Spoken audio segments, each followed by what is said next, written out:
Across now to Canberra to talk with Jim Wallace about what's happening in politics. Thanks for joining us, Jim.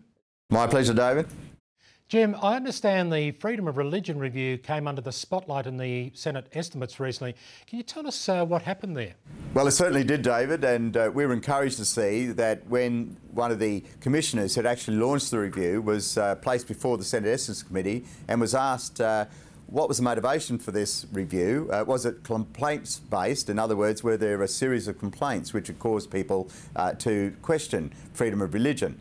And he had to admit that he wasn't aware of any complaints, and if there had been any, they would be sure to be minimal. So obviously this really makes us believe, or confirmed in the idea, that this is ideologically based. Okay, so do you think that the review itself poses a threat to religious freedom, Jim?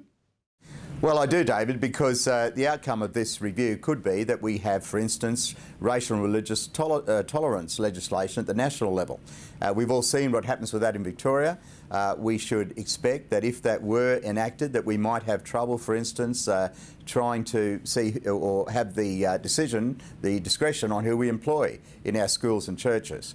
And certainly we'd be very afraid to criticise other religions. So it is a real concern. All right, let's turn to some better news. The federal government has decided to provide more humanitarian aid to refugees. What does this involve, Jim? Well, it's very good news, David, because it's meant that the federal government has doubled the amount of money to over $12 million that it's allocating specifically to people who are fleeing persecution. And as you and I both know, the people most affected by that around the world are Christians. And we have Christians, of course, in Iraq and Afghanistan, both areas of concern for the government in allocating this money. And we would hope that a lot of this money would end up benefiting them. Okay. So moving on to the Queensland election to be held on March 21, do you think Christian concerns will have much impact on this election, Jim?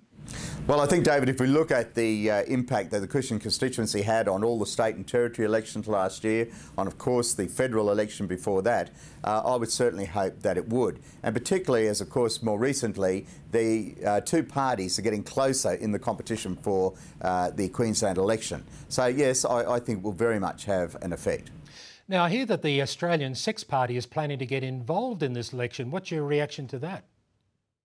Well, it's a very unwelcome development, David. Here we have a party which actually benefits and supports businesses that benefit from the exploitation and degradation of women.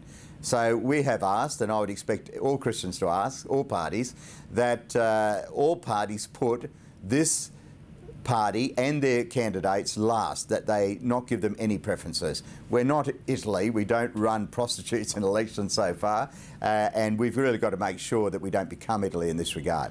Thanks for your time today, Jim. Thank you, David.